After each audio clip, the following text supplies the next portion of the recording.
welcome back to Taxation is Theft, the show that talks about all the ways the government is ripping you off. Broadcasting live on Facebook and YouTube from an underground bunker deep within the jungles of Mexico. I'm Dan, Taxation is Theft Berman, former candidate for President of the United States, currently in the race for Governor of Texas. And today, I have the very awesome Anthony Welti, who just finished up a race for Insurance Commissioner in Washington. Why does the government have an insurance program? We'll find out. He's also been on the road with Spike Cohen and Joe Jorgensen, who are the Libertarian candidates for president and vice president. So we'll get to hear about that experience, which sounds really awesome. But of course, before we get started, you're watching a live stream, of course, and maybe. Share this if you're listening. If you're watching on Facebook or YouTube right now, press share, comment, like, do all that cool stuff. While the show's going on, send us your comments, tell us your thoughts, ask us your most intimate questions for me and my guest. Have fun with it. And if you are listening on the podcast, make sure you subscribe. And when you're done doing all that stuff, I know I'm giving homework here, head over to taxationistheft.info and support us, because that's what makes this show possible. Go buy a really awesome t-shirt or a flag or a hat or any of the other really cool stuff that we have on the website. There's lots of it. We even have Taxation is Theft bikinis, which is amazing.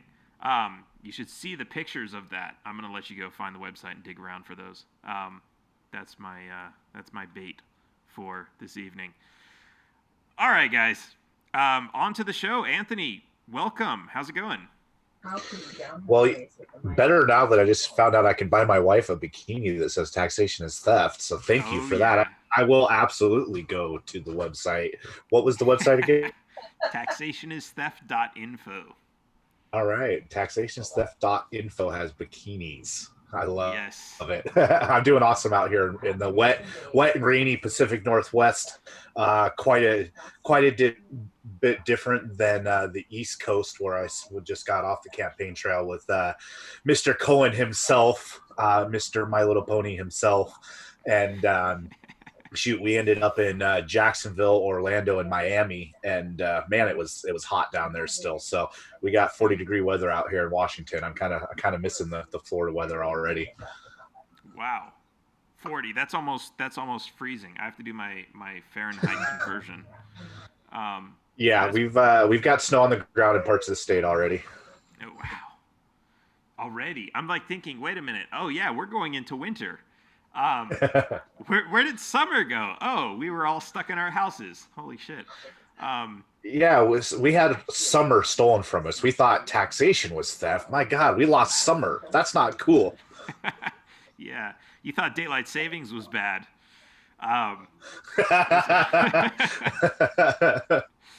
So 1 hour, screw that. Yeah. So now you're actually in your camper that you've been running around campaigning with. Is that? Yeah, I'm live here in the Liberty Wagon, as we so coined it. I kind of stole some of Adam Kokesh's Freedom Mobile thing that he had going, and I thought that was a really cool way to cut costs and to be able to spread liberty full time. So we're still in it now post-campaign, and we're going to be in it for at least the next couple of years, so we can focus as much of our family's time on the Libertarian Party and liberty at large, and kind of these liberty issues that we just don't have enough people working right now. We need more libertarians. So we're going to spend the next couple of years just kind of dedicating ourselves to helping build party infrastructure and make it easier for the next round of candidates, and hopefully just kind of grow this movement, literally one day at a time, but, full time now. So we're pretty excited about that. Wow. That's amazing. So you've got the whole family involved full time. That's dedication right there, I got to say. The duty calls really at this point. I'm a dad and I'm a husband, right? And I see a lot of things that are harming my family's life, and it's easy to bury your head in the sand and just take it for what it is.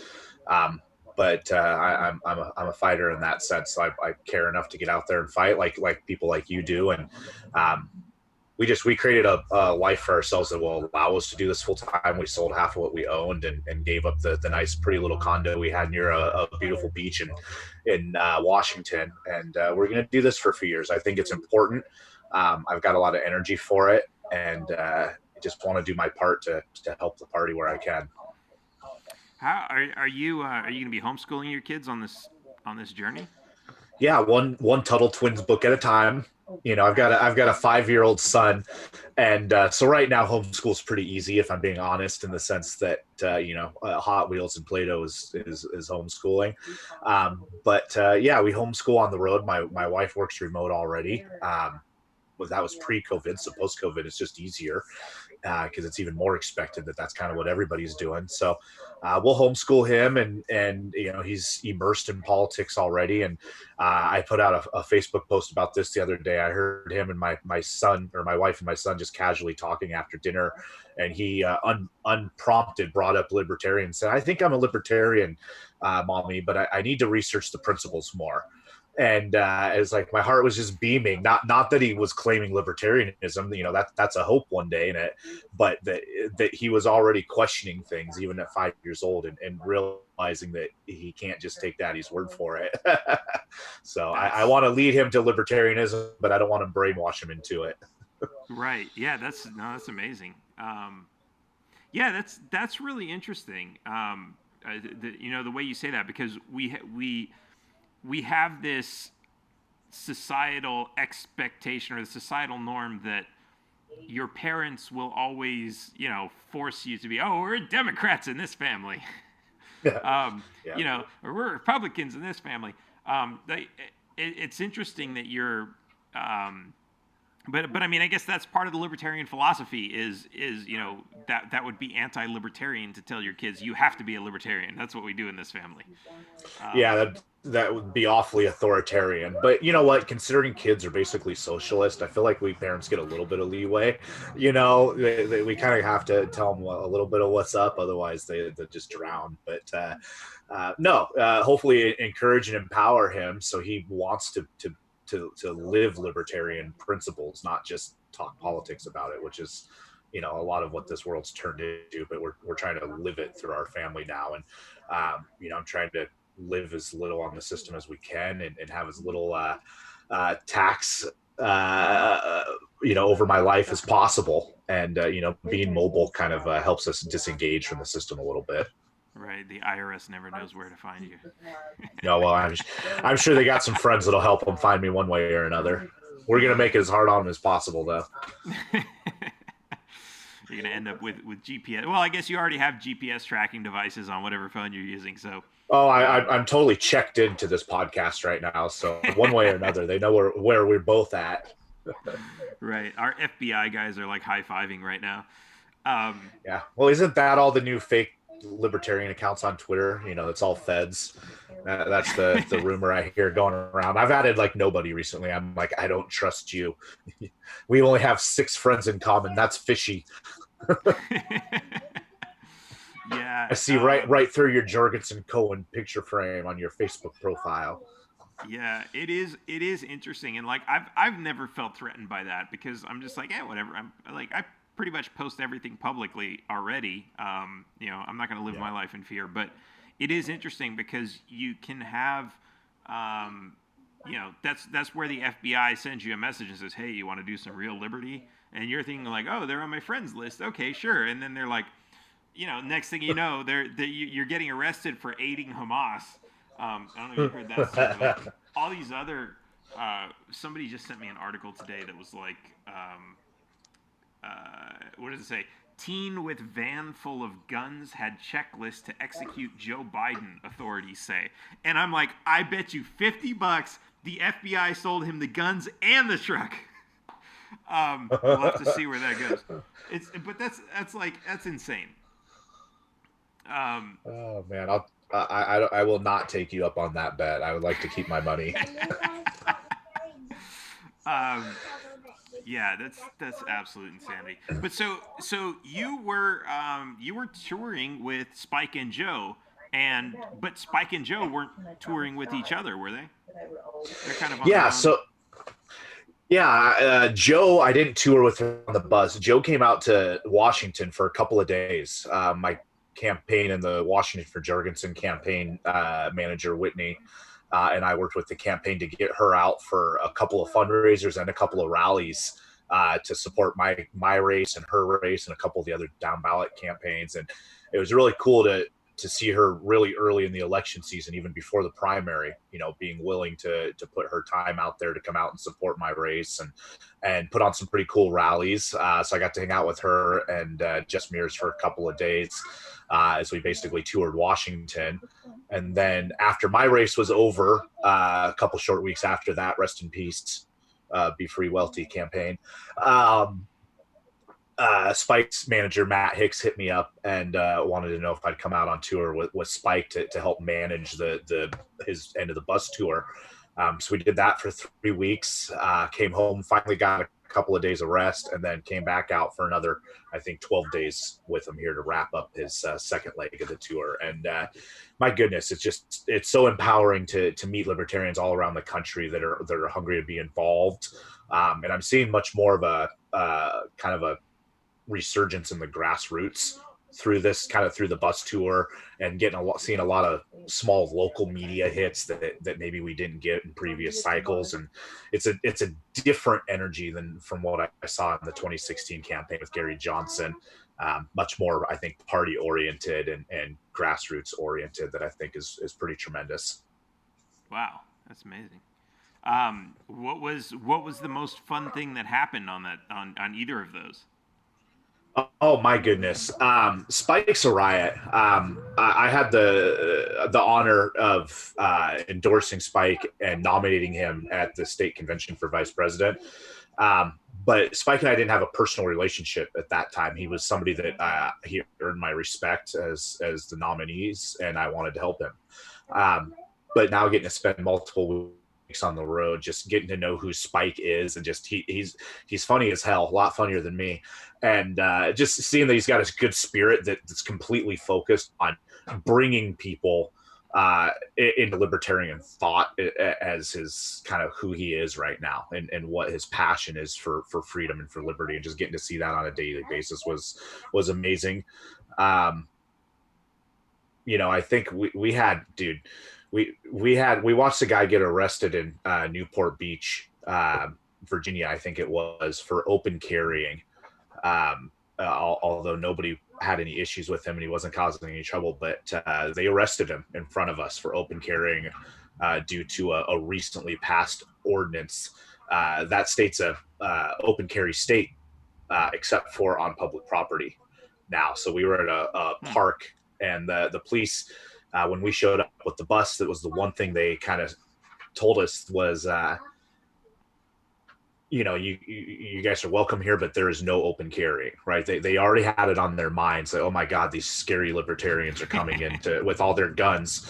And we actually only had 2 people with that had even really expressed that they were carrying. Not that doesn't mean there weren't plenty more. But the one guy that was open carrying had to legally open carry because he's not 21, which means he couldn't have a concealed carry permit. So his only option was to either unarm himself or open carry. And he chose the lesser of the evils and open carried, because why would you disarm yourself when you're a trained, honorably discharged military veteran that wants to protect peaceful protests and peaceful rallies? And they arrested him. So that was pretty crazy. We watched 6 cops show up, all open carrying, I might add, arrest somebody for open carrying, and they did it with us. When that which is legal for the tyrants, or no, when that is which is legal for the authorities but not for the people, that is tyranny. Yep. Well, I asked them to ask themselves going forward. It's like, look, I don't want to admonish you guys, but you need to ask yourselves what's your badge worth to you on your conscience, right? And we have to have the police officers not just stand up against these violent crimes that we see happening constantly, but just for the daily infractions on our individual rights, our constitutional rights, if you're a constitutionalist. but they're enforcing these laws on a daily basis. We're seeing it with mask mandates around the state. We've had people arrested here in the state of Washington for not wearing a mask. And similarly to the issue with the open carrying, the only charges actually pressed were for trespassing, not for the open carry itself, because they didn't want to take that to court, and not for the mask mandate, because they don't want to take that to court, but for trespassing. And that's a smaller infraction that they can just put you through the court system and then, move about their day. So these atrocities are happening at all levels right now against peaceful people. And that's why it's important for what folks like you do and helping spread the message nationally and even internationally, because the mainstream media won't cover this kind of stuff. They won't give it a fair take. They'll always label it as some fringe group when it's just an average everyday person that's being accosted in one way or another. And they label it in such a way that if it doesn't fit their narrative, they're going to just go after people for it. So I appreciate people like you that have some media that allows us to get our message out there, because it's so important. Right. Yeah, I can just see the headlines. Right-wing militia nut job arrested for dangerously open carrying in a public park with small children around. Yep. Always is that way. Myra's saying, I guess this is going back to what was the most fun you had on the tour. Myra is saying, meeting me in Des Moines. Yeah, and I wish I could come back for round 2, Myra. I don't. Has that event happened yet? I think it might be coming up in a few days. I think that was last night. I saw some posts. Yeah, it was during the debate. Oh, that's right. You guys got a debate night with Spike. That was probably fun. Yeah, that was that looked awesome. I wanted to go. Here's a shout out to the Ohio event, or the Iowa event. Excuse me. We had some Boog Boys show up in this predominantly black neighborhood where the event was hosted. And we had some of the community leaders show up to the rally. And after the rally was over, some of the Boog Boys wanted to take pictures with their firearms with Spike and the bus. And of course, Spike obliged, because he's a people pleaser in that way. And he supports the First Amendment, the Second Amendment, and all the other amendments that give you more freedom. And the community leaders, the black community leaders, they were very taken aback. They're like, "Oh, you shouldn't do that here." So the Boog Boys came over and they had a conversation. Actually, I think one of the bus crew, if I remember correctly, might have helped start the conversation between the black community leaders and the Boog leaders, or the Boog Boys, whether the CNN boys. I'm not sure what they're calling themselves these days. But it turned from, "Hey, we don't like this being here," to they were taking pictures with the guns themselves and taking up the Boog Boys on an offer to do a community seminar to teach them about gun safety and responsible use, and most importantly, their rights as men in the urban cities that are constantly getting popped for violations with firearms. And it turned what could have been, if it was online, right? If this is a Facebook conversation, two sides hating each other or being frustrated with each other, to in real life, good conversation happening, and them agreeing to host a follow-up meeting with the community to talk about their concerns and issues. And it was amazing to see that happen. And I'm sure Myra could tell everybody more about that, since it was her event that she helped host. Awesome. Yeah, that sounds amazing. It's funny. A couple days ago, I had someone on who goes by Mr. Galaxy, who was at the rally in Lafayette, where apparently these guys from NFAC are it's a group that likes to go out and open carry, but apparently they don't have much training or experience. And I think we were kind of talking about that, how like that would be awesome, just to like show up and help that organization to give a little bit of training on that sort of thing, on rights, on gun safety, and that sort of thing, because apparently they've had some issues with guns going off and some other stuff. But you got to hear the episode, because there's a lot more to it than that.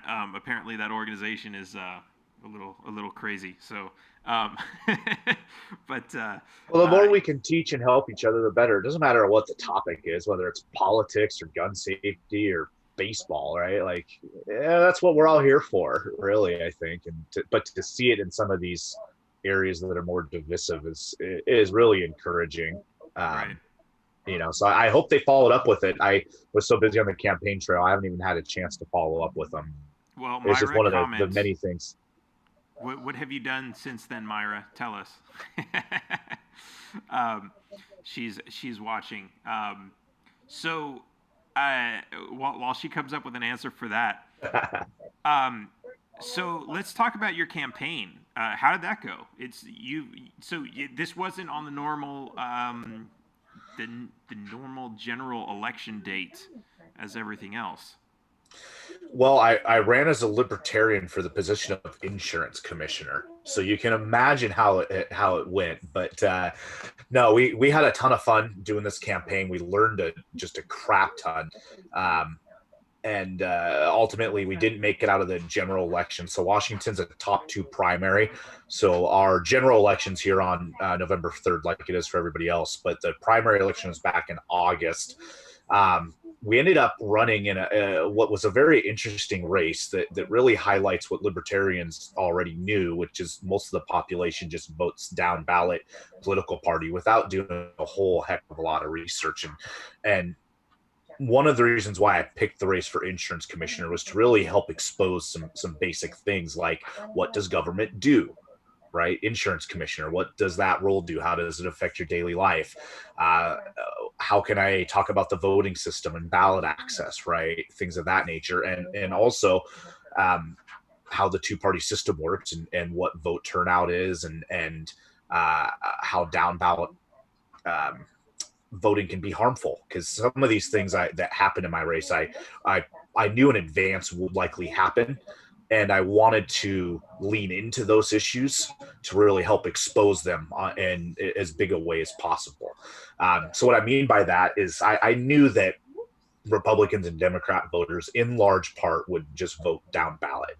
And it was easily proven in my race in Washington for this, because the Republican challenger um, said some of the craziest things, and had the most odd policy stances that if anybody was paying 1 ounce of attention, they would know that he was not fit for public office. This isn't just a candidate that has bad ideas. This is a candidate that is just so far out there from normal, that thought things like abolishing Geico was okay, or that he would split the job with me 20% of the time, or that oh god, what's some of the other ones, that he could saw himself as a mix of Ronald and Nancy Reagan, and that I was oh god, he called me Gerald Ford in his voter statement. And this is just a voter statement. So well, I ran against this guy, and he's autistic, and that's not something that's a disqualifier for running for office, or holding a good job, or being a politician by any means. But he was challenged enough in the way of communicating his thoughts and his ideas for insurance and government reform, that it wasn't electable. And he put this out in his voter statement. He put it out in a 3.5 minute video voter statement, and he still got over 600,000 votes in the state of Washington. And I ended up getting 325,000 and 13.5%. The Democrat incumbent, equally bad, got 60% of the Democrat vote, just down ballot, when he's most obviously corrupt and bought and paid for by the insurance lobby. I proved it time and time and time again. This is just verifiable fact and not opinion. You can see it in his donation record. When all of his money comes from out of state and from insurance lobbyists, it's like ding, ding, ding. Here we have a winner. But they voted for him, which is exactly what they claim they hate. The Democrats don't like the cronyism, they say, the insurance lobby, they say, but they vote for the guy that's empowered a select few insurance companies to destroy the healthcare market in Washington. So as usual, they voted down ballot in the state of Washington. But we were able to peel off one of the large vote totals in Libertarian Party history for a three-way race. Like I said, 13.5% with two other candidates on the ballot, 325,000 votes.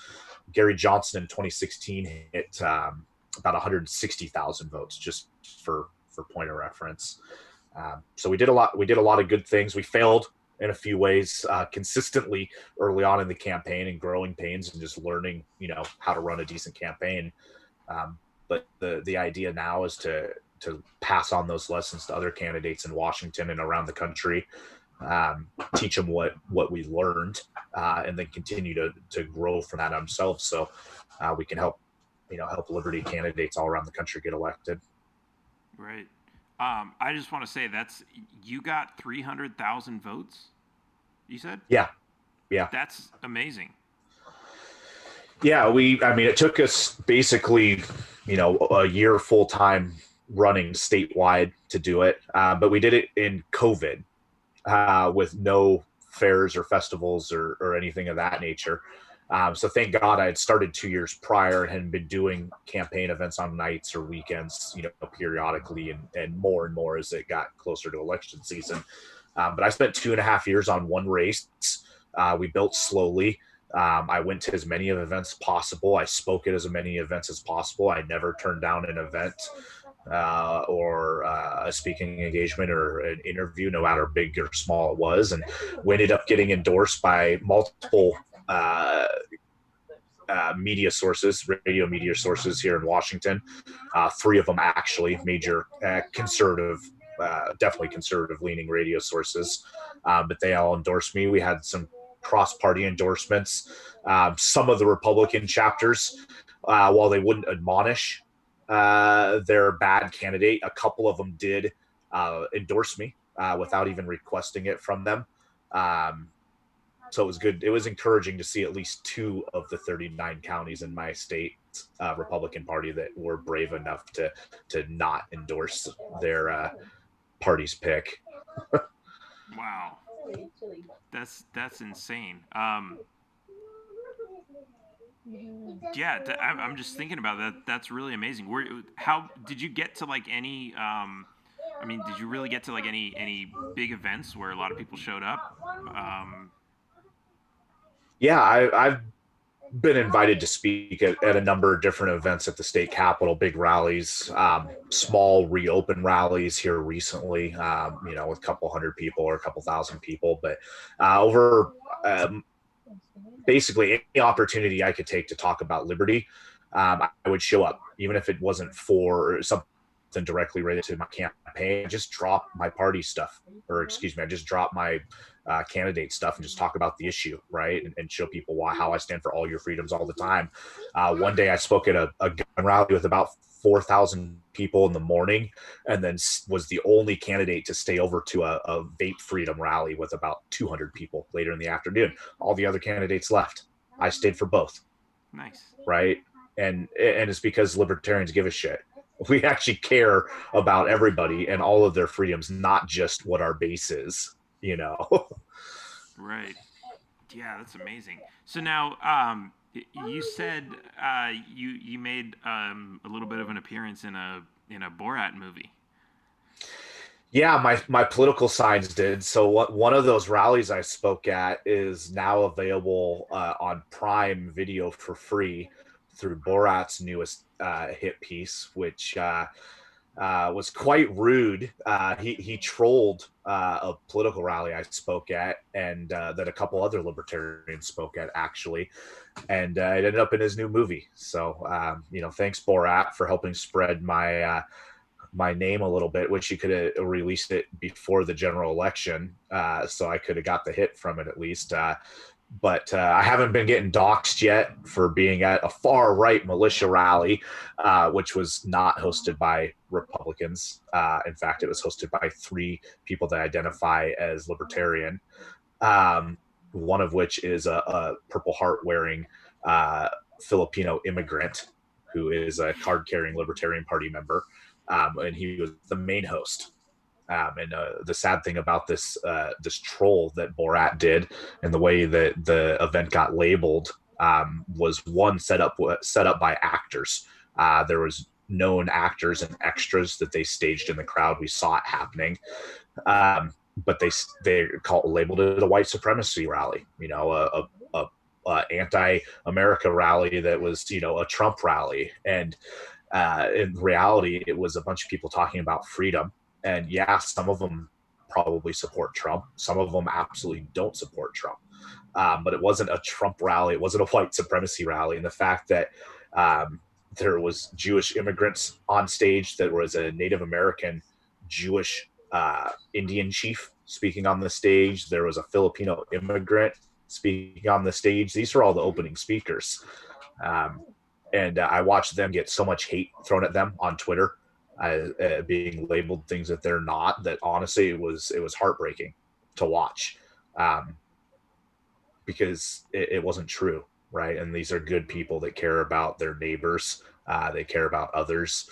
And I watched the host of the event, Alan Acosta, on stage break down. He's like, I don't know how people could do this to other people. Like he said that he's like I said, he's a Purple Heart veteran. He said he's seen mass graves in foreign countries, and it didn't hurt him like that had. And to see a full-grown man tremendously harmed like that by somebody like fucking Borat for a HBO movie or whatever, an Amazon Prime movie that's given away for free. No, Borat lost any ounce of respect that he could ever have from me for what he pulled that day. But yeah, so we're in the movie though. So there's a little background and truth to what people heard about the March for Your Rights rally in Olympia this summer. Wow, was this? I remember reading an article about something similar where he was on stage like kind of like in a redneck getup where he was playing some song on a banjo or something. And is this the event? Yeah, that's the event. Oh, wow. They trolled us. I'll give him this amount of credit. Borat did an incredible job trolling the event. He was an ultimate prankster. He won the day, but he has no morals or ethics. Basically, they blocked off the generator, so we couldn't pull the plug on the sound. And they blocked off the stage. One of my friends actually had to break past security to get on the stage and to essentially chase Borat off stage, where they then hired an ambulance, jumped into it, and ran off with the lights on, which is in a violation of the contract that they signed with AMR, the ambulance company, and also against the law. So he broke multiple laws on the way out. I haven't heard what's come of that case. I know AMR was actually cooperating with the police because they weren't too happy that their brand got brought into this situation. But yeah, he was up on stage. The cheering you hear in the movie were all staged people. They were very obvious. We were kind of starting to notice them throughout the event that they didn't fit in, right? You could kind of see that they were acting differently. I watched one of the staged interviews happen, and I was actually in campaign mode, so I was talking to other people, but I was watching out of the corner of my eye, and I was like, this doesn't look right. Like, I feel like something's going on here. But every video YouTube hit that you saw on it showed people singing along or chanting with it. First off, nobody knew what the song was. The only people chanting were the people that were paid to be there. And that was what they edited into the movie. They didn't edit any of the other people. They edited out the booing, the people chasing down the ambulance, trying to stop it from leaving for what they were doing so that we could have a conversation about what they did.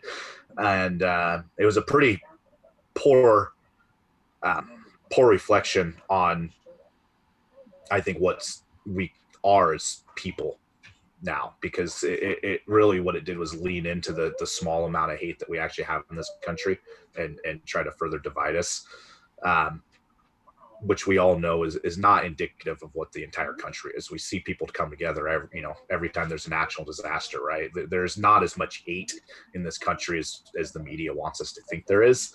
To see Borat trying to profit off of it was just disgusting. Right.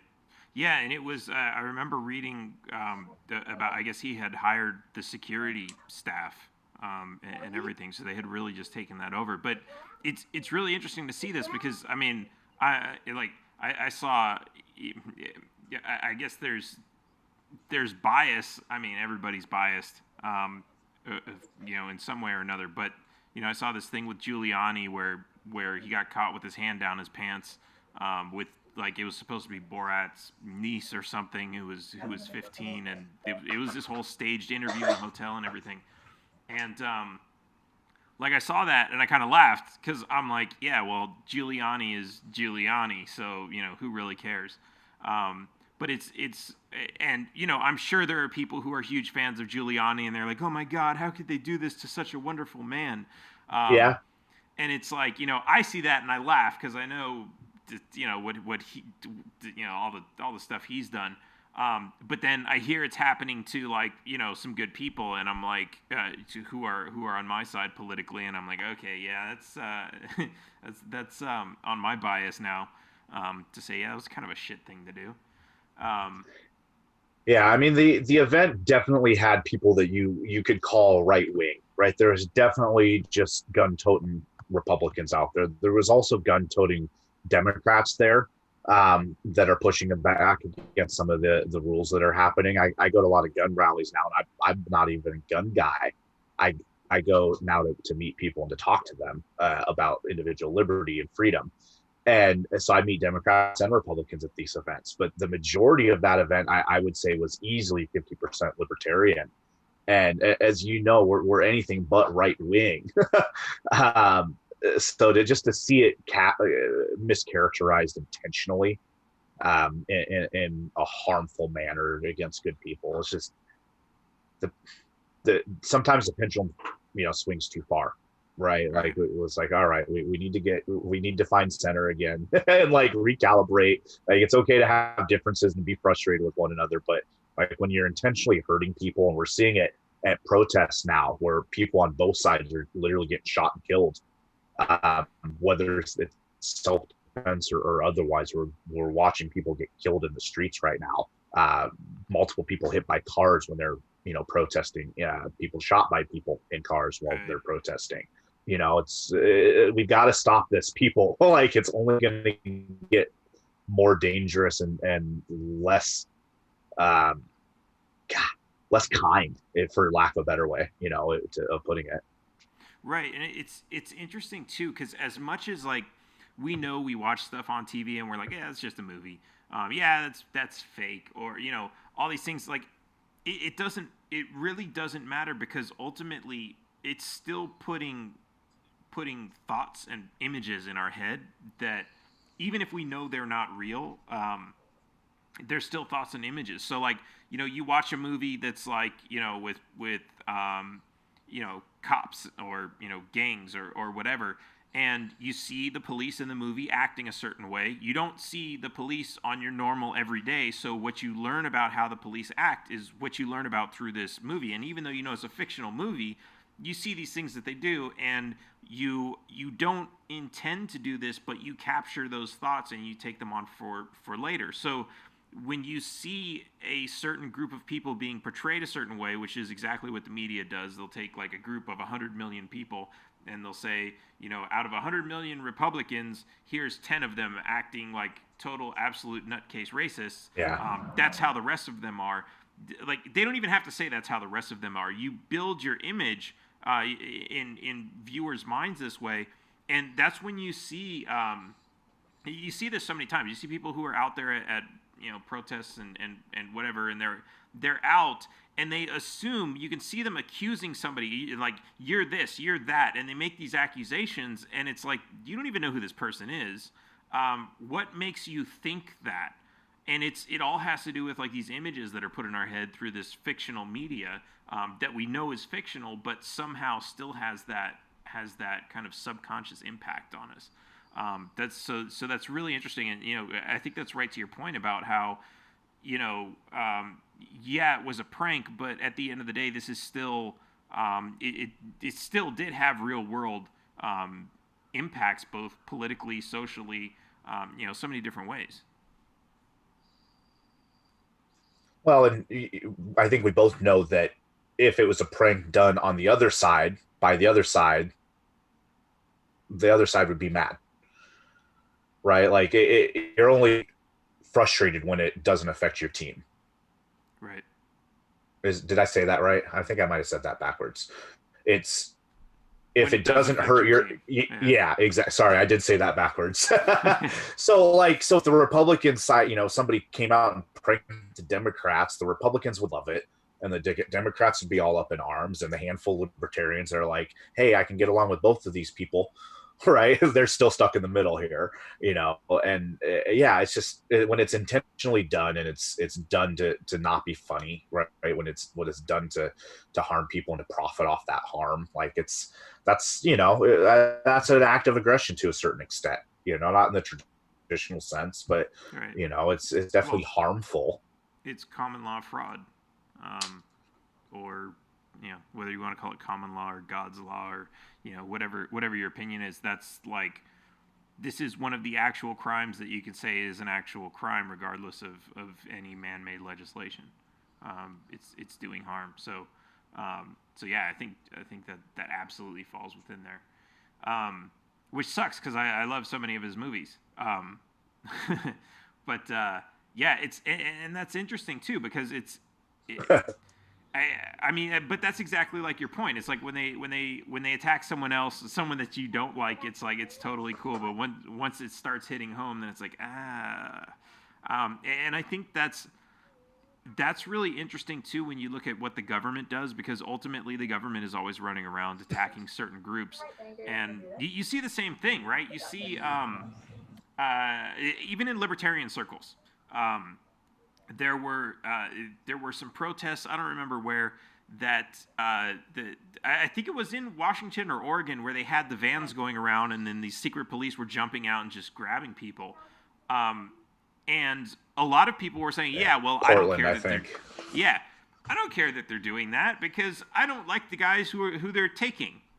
And it really became that same kind of thing. It's like all these people who were so anti-government were like absolutely just didn't care that the government was doing another crime, because they were doing that crime against somebody who they didn't like, and that's dangerous. But I think it's Yeah, the I same kind of. focus a lot on my No, I think it's exactly the same thing. It's politically hypocritical is commonplace now. It's why Republicans spend $7 trillion over what they have.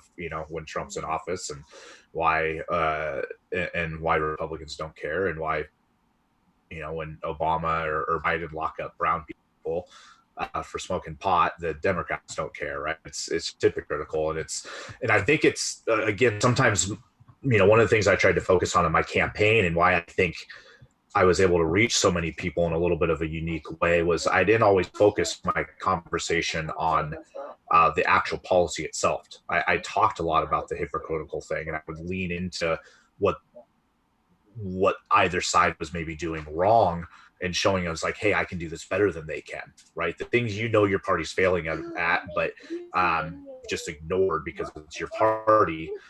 Well, you don't hate me like you hate the other team, so how about I help you, right?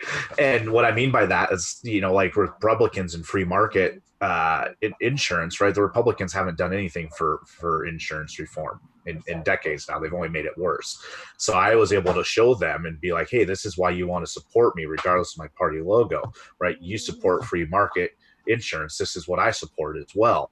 And when I can do it better than them, and show them how their own party's been hypocritical by empowering big insurance companies to regulate when they are all about small government regulations, it was an easy to win support on. And it was the same thing when I was talking to the left.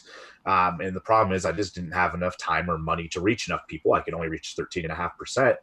But even talking to the left, I'd be like, you don't like the guy because he's corrupt. He takes money from these insurance companies, and the ones that I was able to reach with that message, they're like, yeah, you know what, that's right. I don't agree with you on a lot of your stuff, but I trust you, right? Because you're not being hypocritical, and you're saying the same thing this entire time. So I was able to reach people in that sense, and the other parties, the other politicians, they just don't care. They're going to use whatever angle they can to make the other side look bad, and then do it themselves whenever it helps make them profitable in one way or another. Absolutely. Duke's just tuned in and said hello from Germany. Um, and he it's funny. I was just thinking this. Yeah, I was just thinking this right before he tuned in. He says, "What's the subject here?" And I was actually thinking about this because I titled the video "The Big Government Insurance Scam," because I wanted to talk a little bit about insurance, and we didn't get there yet. So let's talk about that. What are some of the problems that you were facing that that made you, or that the state was facing, that made you want to run for insurance commissioner? Surely there were some big insurance scams going. I mean, everything the government does is a scam. But what were they doing with insurance that was so bad? Well, one of the first things that turned me libertarian was Obamacare. Prior to my libertarian days, I was a down ballot voter, like I so much criticize now. But I don't do it from a heart of criticism. I do it because I want to empower people to make smarter choices. But I voted for Obama, and then I was an insurance agent at the time that Obamacare was getting rolled out. And I thought, wait a second, this sounds like a really good deal for the insurance companies. Like, I'm an insurance agent. I was selling home and auto insurance, and I was like, wait a second, these health insurance companies are going to make out like bandits. So that was the first time I kind of woke up to like cronyism, right? And that wasn't because somebody told me to. It was just like I knew how the industry worked, and I was like, this isn't going to work like they say it's going to work. But the truly important part that turned me libertarian was the idea of that Obama was going to fine people if they didn't buy his insurance that he wanted to force on everybody. And that's what made me stop voting straight ticket Democrat and to start researching political parties. And ultimately, as somebody that was proficient in insurance and did it for a career, it only makes sense that I go back to my roots of my libertarian beginnings and forced government insurance laws to really run against it, to expose, number one, why those laws make things more expensive, and number two, why they don't work to make people healthier or safer. And we had a lot of fun doing it. This is absolutely hilarious. For some reason, right when we started talking about insurance, all of these trolls started popping up, talking about. I guess this is all on Twitch, talking about how terrible and childish libertarianism is. This is pretty funny, but. It's so childish that my 5-year-old son is already understanding the principles of don't harm people, don't take their stuff. Right. So childish. I know.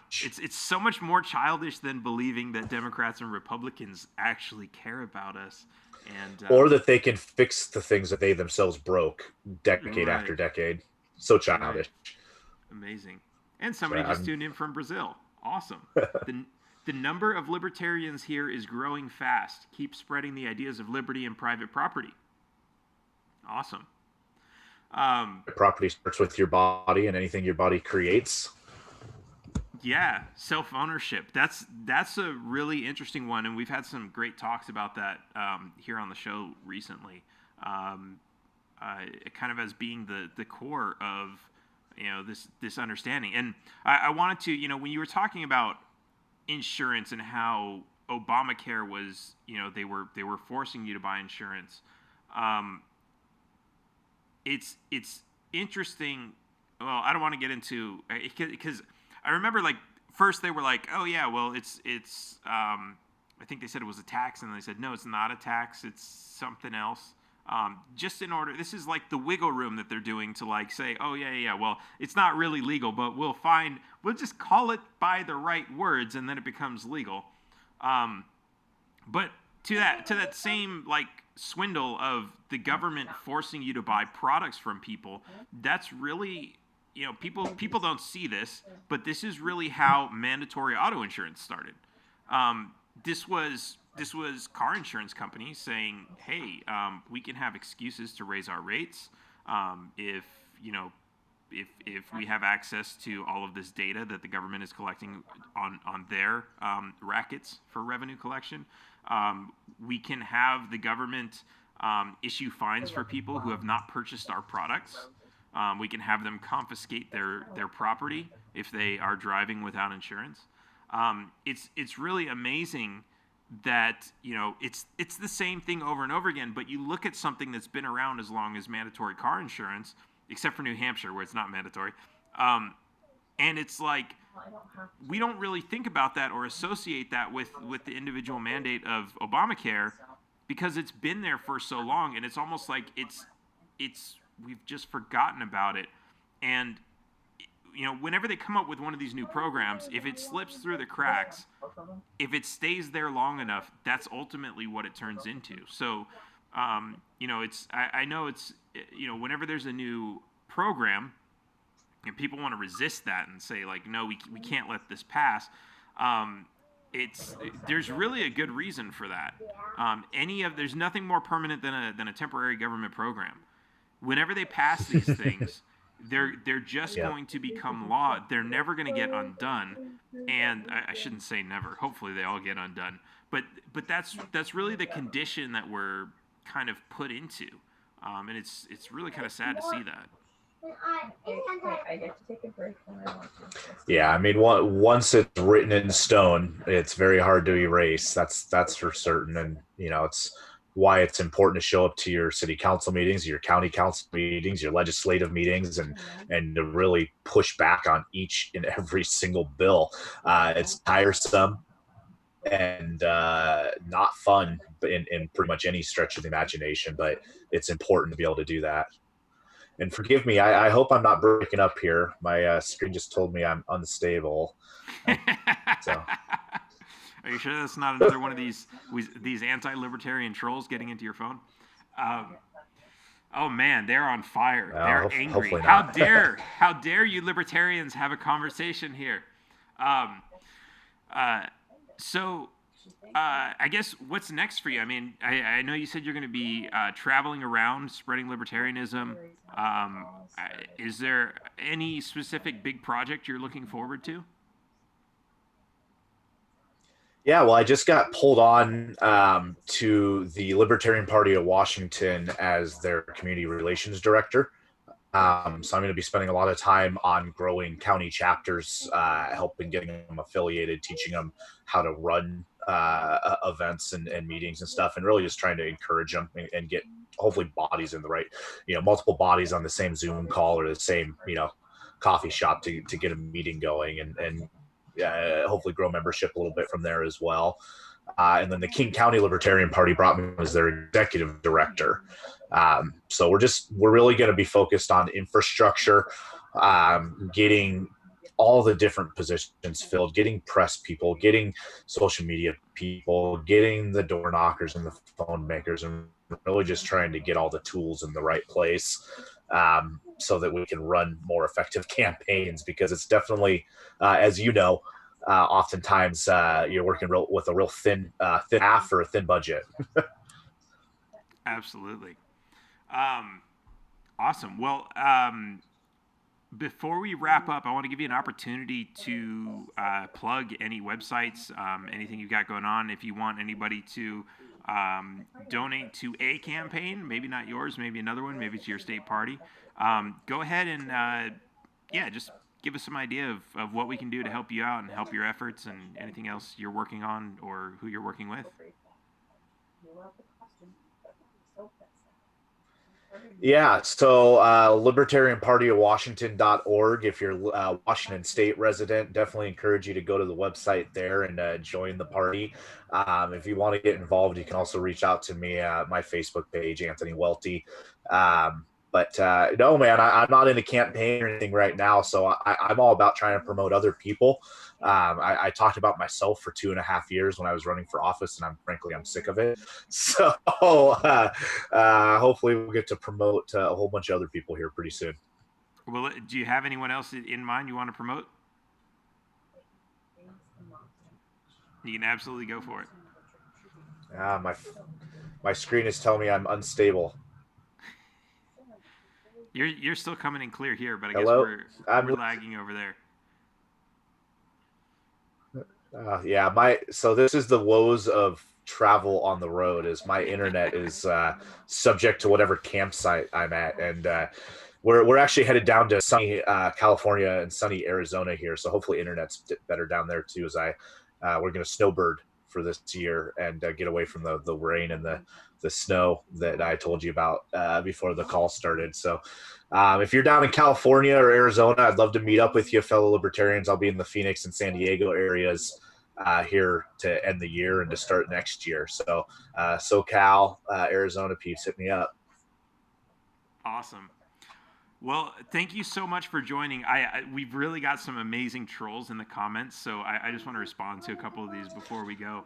I'm all ears. Concentrated Teabag is asking me to plug the IRS.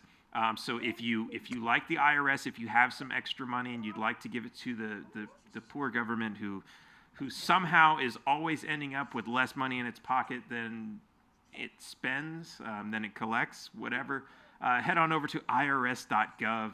I'm sure they would love to hear from you. Let's see. This one guy he's interesting. He says lots of things about how you guys are all doing tax evasion and yet I am the one stealing from the government. That's an interesting claim. So, but anyway, I pay my taxes every year, more than Donald Trump. But I do pay my taxes. I don't want to go to jail, so I am absolutely don't go to jail for not paying your taxes. That is one of the biggest myths ever. You go to jail for lying on the government forms, but you don't go to jail for not paying taxes. All they do is they try to just come and take it.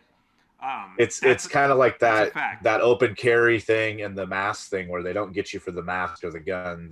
They get you for the trespass. Well, they don't get you on the taxes. They get you on the lying. Exactly. Right to jail. Straight to jail. Straight to jail. I do hate Monopoly. Screw that game. It's too risky, damn it. Every time you go around, you get a chance of going to jail. Not fun. Oh, man. Awesome. Anthony, it's been amazing having you on. We'll definitely have to have you back sometime and hear what you're getting into. For now, everyone who's listening, please make sure you share this video, share this with your friends, invite them along. And of course, please support us by heading over to taxationistheft.info, get one of these really awesome hats, get one of our awesome t-shirts or flags or anything else that supports our massive global anti-propaganda campaign against government taxation. And of course, make sure you subscribe to the podcast on whatever your favorite podcast platform is. We're there. Just look for Taxation is Theft. And I will see you guys next time. Taxation is Theft. Did I say Taxation is Theft too many times? Did I not say it enough? No. Until the taxes and the theft stop, then you should keep saying it. Always. Damn right. Taxation is Theft. I'll see you guys next time. Bye.